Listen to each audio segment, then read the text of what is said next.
கிறிஸ்துவில் பிரியமானவர்களே, மறுபடியுமாய் ஆத்துமநேசரின் அங்கமகத்துவம் என்கிற தியான வேளை பகுதிக்கு யாவரையும் அன்போடு கூட வாழ்த்தி வரவேற்கிறோம்.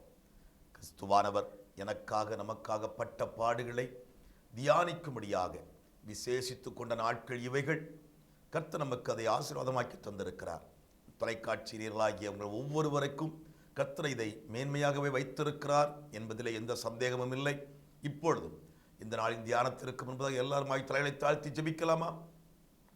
நேசிக்கிற எங்கள் நல்ல ஆண்டவரே, ஆசீர்வதிக்கப்பட்டதான புதிய நாட்களை நினைத்து உமக்கு மனதார நன்றி செலுத்துகிற. விசேஷமாய் சிலுவையை பற்றிய உபதேசம் கெட்டுப்போகிறவர்களுக்கு பைத்தியமாய் இருக்கிறது, ரட்சிக்கப்படுகிறதா நமக்கோ, ஆம் எனக்கோ தெய்வபலனாயிருக்கிறது என்ற விசுவாசத்தோடு ஆண்டவர்கள் பிள்ளைகளோடு கூட சேர்ந்து உம்மை ஸ்தோத்தரித்து மகிமைப்படுத்துகிறோம். ஒவ்வொரு நாளும் ஆண்டவரே, ஆத்துமநேசரின் அங்கமகத்துவங்களை குறித்து நாங்கள் தியானிக்கிற பொழுது நிச்சயமாகவே ஒவ்வொரு அவயவங்களும் எனக்காக பாடுகளை அனுபவித்திருக்கிறது என்பதை நினைத்து இனி பாவம் செய்யாதபடிக்கு பரிசுத்த ஒரு வாழ்க்கையோட தீர்மானம் செய்திருக்கிறோம். அவ்விதமாக இந்த நாளிலும் தியான நேரத்தை கர்த்தர்களுக்கு ஆசீர்வாதமாக்கி தாருங்க. தியானிக்கிற பொழுதே கர்த்தர் எங்கள் ஒவ்வொருடைய கூட பேசுவீராக. தாழ்த்தி தருகிறோம். உமக்கே மகிமை உண்டாகட்டும். இயேசுவின் நாமத்தில் பிதாவே, ஆமேன், ஆமேன். இந்த நாளுக்கான தியானம் ஆத்துமநேசரின் முதுகு. இதுவரையிலுமாய் ஆத்துமநேசருடைய பாதம், கால், கால் எலும்பு, இன்னுமாய் வயிறு, முதுகு, இப்படி அநேக காரியங்களை பார்த்திருக்கோம். வில்லா இன்றைக்கு முதுகை குறித்து பார்க்க போகிறோம். அதற்கு ஆதாரமாய் சொல்லப்பட்டிருக்கிற 1-2 வேத வார்த்தைகளை வாசிக்கிறேன். முதலாவதாக சங்கீதம் 129:3 வாசித்து பார்த்தால், உழுகிறவர்கள் என் முதுகின் மேல் உழுது தங்கள் படைசால்களை நீளமாக்கினார்கள். உழுகிறவர்கள் என் முதுகின் மேல் உழுது தங்கள் படைச்சால்களை நீளமாக்கினார்கள்.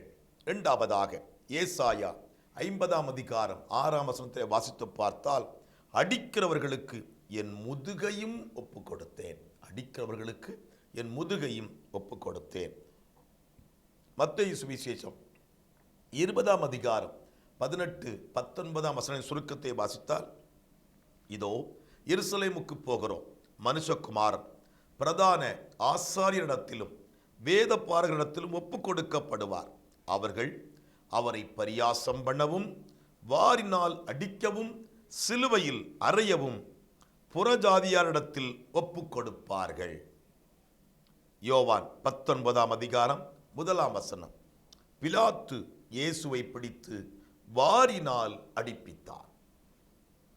போதனை இரட்சகருடைய முதுகை பற்றி நேராய் பேசக்கூடிய யாதொரு குறிப்பும் சுவிசேஷத்தில் சொல்லப்படவில்லை. ஆனால் அவருடைய முதுகு பாடுகளுக்கு உட்படும் என்று சங்கீதக்காரன் தாவீதும் ஏசாயா தீர்க்கதரிசியும் சொல்லக்கூடிய வார்த்தைகளை பார்த்தால், அவைகள் பரிசுத்த மத்தேயு, மார்க்கு, யோவான் என்னும் 3 சுவிசேஷகரும் வாரினால் அடிக்கப்பட்டார் என்று சொல்லும் வாசகங்களும் தீர்க்க தரிசனங்களுக்கு ஏதுவாய் நிறைவேறுதலாய் இருக்கிறது என்பதை நினைக்கிற பொழுது அவை ஒவ்வொன்று நம்முடைய கண்களுக்கு நேராய் தெரிகிறது.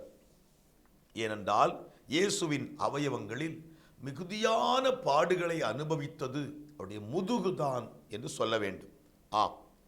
இயேசுவானவர் ஒப்பு கொடுக்கப்பட்ட பொழுது அவரை அடிக்கிற விதத்தையும், அடிக்கிற ஆயுதத்தையும், அடிக்கிற ஆளையும், அடிக்கிற நேரத்தையும் அறியாதிருக்கும்படி துஷ்டர்கள் அவருடைய முதுகை தங்கள் வர்மத்தை தீர்க்கும் ஸ்தானமாக தெரிந்து கொண்டிருக்கிறார்கள். அதோடு கூட பிலாத்து என் ஆத்துமநேசரை கல் தூணில் கட்டி வைத்து 3 கவர் உள்ளதும் இருப்பு குண்டுகள் கட்டினதுமான மிலாரினால் அடிக்கிறான். மிலாரினால் அடிக்கிறான். அப்படியானால் அவருடைய முதுகு அதிகமாய் பாடுகளை அனுபவித்தது. தியானம். என் இரட்சகர் போஜனத்திற்கு பிற்பாடு 12 சீசருடைய கால்களையும் கழுவி துடைத்தாரே, அப்பொழுது அவர் முதுகு எவ்வளவு நோவாயிருந்திருக்கும். கெத்செமனையில் முகங்குப்புற கிடக்கையில் சர்வலோகத்தின் பாவமும் தேவனுடைய நீதியுள்ள தண்டாயுதமும் அவர் முதுகில் ஏறி நசுக்கினதே. அப்போது அவர் முதுகு வேதனைப்பட்டிருக்குமே. கெத்செமனேயிலிருந்து அவரை அன்னா காய்பாவின் வீட்டிற்கும், அப்புறம் பிலாத்தினுடைய அரண்மனைக்கும், அதன் பிறகு ஏரோதினிடத்திற்கும், மறுபடியும் பிலாத்தினிடத்திற்கும் அவர் அனுப்பப்பட்ட பொழுது வழிநடந்தே நடத்தியே கொண்டு வந்தார்கள். அப்பொழுது அவருடைய பகைஞர்கள் அவரை சும்மா விட்டிருப்பார்களா? எத்தனை பேர் தங்கள் கைகளை மடக்கி குத்தினார்களோ, எத்தனை பேர் தங்கள் தடிகளால் அல்லது ஈட்டி பட்டயம் இவற்றின் பிடியால் குத்தினார்களோ, அப்போது அவர் முதுகு எவ்வளவோ வேதனை அனுபவித்திருக்கும். இவை எல்லாவற்றிற்கும் மத்தியிலும் பிலாத்து அவரை தூணில் கட்டி வைத்து வாரினால் அடிக்கிறார். இதுவரைக்கும் ஆத்துமனேசரின் முதுகு உள்காயப்பட்டிருந்தது. பிலாத்து அதை வெளிக்காயப்படுத்தி விட்டார். இம்மட்டும் அது கன்னி பழுத்த பழம்போல் இருந்தது. இப்பொழுது பிலாத்து அடித்த அடிகளால் என் ஆத்துமனேசருடைய முதுகு வெள்ளரிப்பழத்தை போல பிளந்து விட்டது. வெள்ளரிப்பழத்தை போல பிளந்து விட்டது. ஓ பிலாத்துவே, உனக்கு பைத்தியமா? என் ஆத்துமனேசரை ஏன் இம்மட்டும் இவ்விதமாய் அடிக்கிறாய்? இதற்காகவா நீ நியாயாதிபதி உத்தியோகம் பெற்றாய்? உன் மனசாட்சி என் ஆத்துமனேசரை குற்றமற்றவர் என்று அறிக்கையிட்டதே. நீ தண்ணீரை எடுத்து கையையும் கழுவி உன் சுத்தாங்க மனதை காட்டிக்கொண்டாயே. அப்படி இருக்க உன் அறிவு கண் குருடாய் போனதின் முகாந்தரம் என்ன? நீ பரிதானம் வாங்கி போனாயோ, இல்லை பயந்து போனாயோ? நீ உன் சுய புத்தியில் தப்பி போனாலும் உன் மனைவியின் சொல் புத்தியை கேட்டாயில்லையே. தந்திரமுள்ள யூதர்கள் தாங்கள் அடித்தால் 40 அடிக்கு மேல் அடிக்கக்கூடாது என்று அல்லவா உன்னை அடிக்கும்படிக்கு ரோமருடைய மிலாரினால் அடிபட செய்திருக்கிறார்கள். அந்த சூதை நீ அறியாமல் என் ஆத்துமனேசரை உன் மனங்கொண்டபடி அடித்தாயே. ஓ பிலாத்துவே, வா, என் ஆத்துமனேசரை பார். ஒரு விரல் வைக்க இடம் வேண்டாம். ஒரு ஊசி குத்துவதற்காகவாது முதுகில இடம் இருக்கிறதா வந்து காட்டு பார்க்கலாம். காட்டு. ஐயோ ரட்சகா, பொந்திய பிலாத்துவென்னும் அந்தகனே, என்னுடைய புண்ணியனை பிடித்து கட்டினாயே.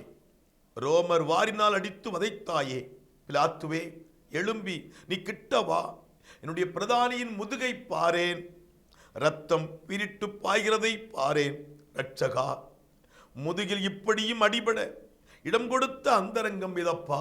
இடம் கொடுத்த அந்தரங்கம் எது? ஐயையோ, இப்படியும் அடிப்பாரும் உண்டோ? ஓ பிலாத்துவே, இவ்வடிகள் உன் முதுகில் பட்டிருக்குமையானால் நீ உடம்பெடுத்து நடமாடுவாயோ? உடம்பெடுத்து நடமாடுவாயோ? ஓ, உனக்கு உடம்பேது, உயிரேது? நீ நியாயம் செய்வதற்கு வந்தவன் நியாயம் செய்யாமல் விட்டு விட்டாயே. உனக்கு உடம்பேது, உயிரேது பிலாத்துவே? இப்பொழுது ஒரு தர்க்கம். பிலாத்து கேட்கிறான், என் பேரில் பழி போட்டு ஒப்பாரி போடுகிறாயே. நான் அவர் பேரில் குற்றமே இல்லை என்று கையையும் கழுவி விட்டேனே. பிறகு ஏன் இனி என் பேரில் குற்றமிடுகிறாய், குற்றம் சொல்லுகிறாய் என்று பிலாத்து கேட்கிறார். அதற்கு பாவி சொல்கிறான், கையை கழுவினவன் வாயையும் கழுவினால் அல்லவோ சரி. பாதகா, உன் வாயால் மரண அக்கறையை கூறினாய் அல்லவோ? கழுவின கையிலேயே வாரையும் எடுத்து நீ அடித்தாயே. நீ நியாயமா செய்தாய்? பிலாத்து சொல்லுகிறான், உன் இரட்சகரை தப்புவிக்க வேண்டும் என்றுதான் அடித்தேன். அவர் தப்புவிக்கப்பட அதிர்ஷ்டம் இல்லையானால் நான் என்ன செய்யட்டும்? பாவி சொல்ல, தப்புவிக்கவா அடித்தாய்? நல்ல வழி, நன்மை வரும்படிக்கு தீமை செய்யலாமோ? இந்த போக்கை மறவாமல் எழுதி வைத்துக் கொண்டு நானும் நீயும் நடுத்தீர்க்கப்படும் போது நீ அங்கே வந்து சொல்லத்தான் போகிறாய். பிலாத்துவே, எழுதி வைத்துக்கொள். மெய் உணர்ச்சி. நான் பிலாத்துவை ஏன் நொந்து கொள்ள வேண்டும்? அடித்த பாதகன் நான் தானே. இதுவரைக்கும் வேடிக்கை பார்த்ததைப் போல இருந்த என் உள்ளத்திற்குள் ஒரு எண்ணம் வருகிறது.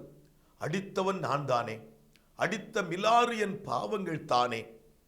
என் பாவங்களால் என் ஆத்துமனேசரை அடித்து காயப்படுத்தி விட்டேன் என்று இப்பொழுதுதான் என் உள்ளத்திற்குள் ஒரு எண்ணம் எழும்புகிறது. எங்கள் நிமித்தம் பட்ட அடிகளால் ஆண்டவரே, உம்முடைய முதுகு கொதிக்கிற ரணமாயும் உழுத நிலம் போலும் இருக்கிறது. அப்பா, என்னமாய்தான் சகித்தீரோ ரட்சகா, என்னமாய்தான் சகித்தீரோ?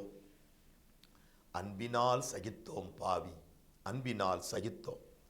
விசுவாச வணக்கம். உன்னத அன்பே நமஸ்காரம். அடிபட்ட அன்பே நமஸ்காரம். உன்னத அன்பே நமஸ்காரம். அடிபட்ட அன்பே நமஸ்காரம். நமஸ்காரம்.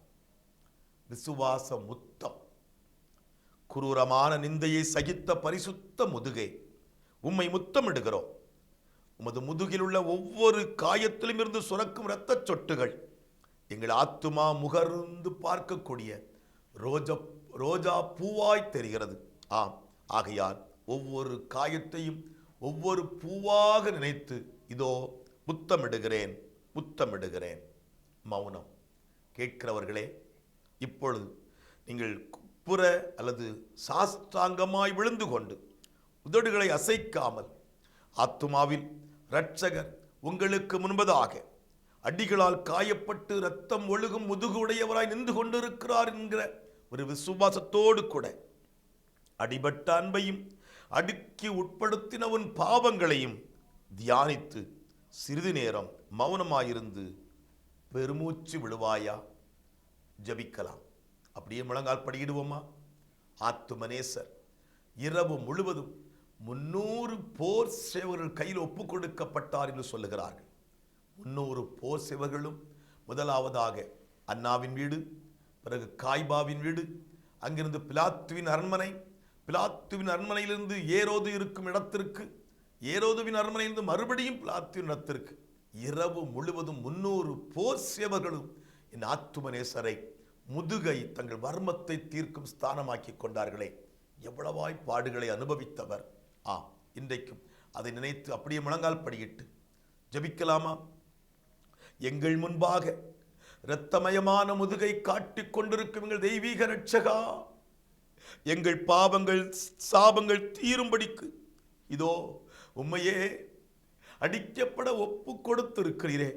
இதோ நாங்கள் விசுவாசத்தால் தொடுகிற இந்த அடி எங்கள் கண்களுக்கு முன்பதாக தெரிகிற ஒரு பெரிய பள்ளம், எலும்பு தெரியும் வண்ணமாய் கிழித்தெடுக்கப்பட்ட சதைகள். ஆண்டவரே, நைந்து கிடக்கிற இந்த காரியங்கள் எல்லாம் என்னுடைய பொய், வஞ்சனை, பகை, பொறாமை இவைகள் நிமித்தமாய் வந்த வேதனைகள் என்பதை அறிந்திருக்கிறோம் அப்பா. இனிமேல் நாங்கள் இவைகளை செய்யாதபடிக்கு எனக்கு உதவி செய்யும். உம்மை அடித்தது நாங்கள் தான், உம்மை அடித்தது நாங்கள் தான், உம்மை அடித்தது எங்கள் பாவங்கள் தான். ஆண்டவரே, எங்கள் நிமித்தமே நீர் அடிக்கப்பட்டீர், எங்கள் நிமித்தமே நீர் நொறுக்கப்பட்டீர். எங்களுக்கு சமாதானத்தை உண்டு பண்ணும் ஆக்கினை உங்க மேல வந்திருக்கிறது அப்பா. அதை உணர்ந்தவர்களாய் இனி நாங்கள் பாவம் செய்யாதபடிக்கு ஒரு தீர்மானம் செய்திருக்கிறோம். ஆண்டவரே, இந்த தீர்மானத்திலே உறுதியாய் நிலைத்திருக்க உதவி செய்யும். மெய்யாகவே என்னுடைய பாவங்களை, என்னுடைய சாபங்களை எல்லாவற்றையும் நீங்க சுமந்து தீர்த்திருக்கிறீங்கிற விசுவாசத்தோடு எங்களையே தாழ்த்தி தருகிறோம். இனி எங்களுக்குள் பாவம் இல்லை, சாபம் இல்லை, குறைவுகள் இல்லை. எல்லாவற்றுக்கும் மேலாக உம்முடைய பரிசுத்த ஆவியின் நிறைவு எங்களை நிரப்பட்டும். உடைய இரத்தத்தின் சொட்டுகள் எங்கள் மேல் எப்பொழுதும் தங்கி இருக்கட்டும். அந்த விசுவாசத்தோடு தாழ்த்தி ஒப்புக் கொடுக்கிறோம். ஆத்துமநேசருடைய அங்கமகத்துவங்களை குறித்து தியானிக்க ஒவ்வொரு அவயவங்களும் எங்களுக்காகப்பட்ட பாடுகளை நினைக்கிற பொழுது இனி நாங்கள் பாவம் செய்வதில்லை என்று ஒரு தீர்மானம் எடுத்திருக்கிறோம் அப்பா. அந்த தீர்மானத்திலே உறுதியாயிருக்க உதவி செய்தள்ளும். இப்பொழுதும் படிக்கிற பிள்ளைகள், வேலை பார்க்கிற பிள்ளைகள், திருமணத்திற்கு காத்திருக்கிற பிள்ளைகள், கர்ப்பங்களுக்கு காத்திருக்கிற பிள்ளைகள், குடும்பத்தின் நன்மையான காரியங்களுக்காக எதிர்நோக்கி காத்திருக்கிற பிள்ளைகள், தொழில்துறைகளிலே, வியாபாரங்களிலே, இன்னுமே கையின் பிரயாசங்களிலே, அரசு பணிகளிலே, அலுவலகங்களிலே பணி செய்கிற பிள்ளைகள், கூலி வேலைக்கென்று போய்கொண்டிருக்கிற பிள்ளைகள் எல்லாருக்கும் கர்த்தர் தாமே வைத்திருக்கும் நன்மைகளை சுதந்திரித்துக் கொள்ள உதவி செய்தள்ளும். இந்த நாளில் எங்கள் பிள்ளையுடைய பிரயாணங்கள், பிரயாசங்கள் எல்லாவற்றிலும் தேவக்கரம் கூடவே இருந்து ஆசீர்வதிக்கட்டும். எந்த இடத்துல இருந்தாலும் உடைய பாடு மரணங்கள் எங்களுக்காக என்பதை உணர்ந்து சாட்சியாய் வாழ உதவி செய்தள்ளும். சகலத்தையும் எங்க அப்பகையில ஒப்புக் கொடுக்கிறோம். கிருபைக்குள் மூடிக்கொள்ளுங்க. இயேசு கிறிஸ்துவின் விலையேறப்பட்ட நாமத்தில் ஜபிக்கிறோம். ஜபங்களை கேட்டருளும் நல்ல பிதாவே. ஆமேன், ஆமேன். என் ஆத்துமாவே கர்த்தரை ஸ்தோத்தரி, என் முழு உள்ளமே அவருடைய பரிசுத்த நாமத்தை ஸ்தோத்தரி. என் ஆத்துமாவே கர்த்தரை ஸ்தோத்தரி, கர்த்தர் செய்த சகல உபகாரங்களையும் மறவாதே. ஆமேன், ஆமேன். பிரியமானவர்களே, ஆத்துமநேசர் அனுபவித்த ஒவ்வொரு பாடுகளும் எனக்காக, நமக்காக. அதை விசுவாசித்து பரிசுத்த பாதையிலே ஓடுவோம். தேசத்தை கர்த்தருக்கு சொந்தமாக்குவோம். மறுபடியும் இன்னொரு நிகழ்ச்சியை சந்திக்கிறோம். God bless you.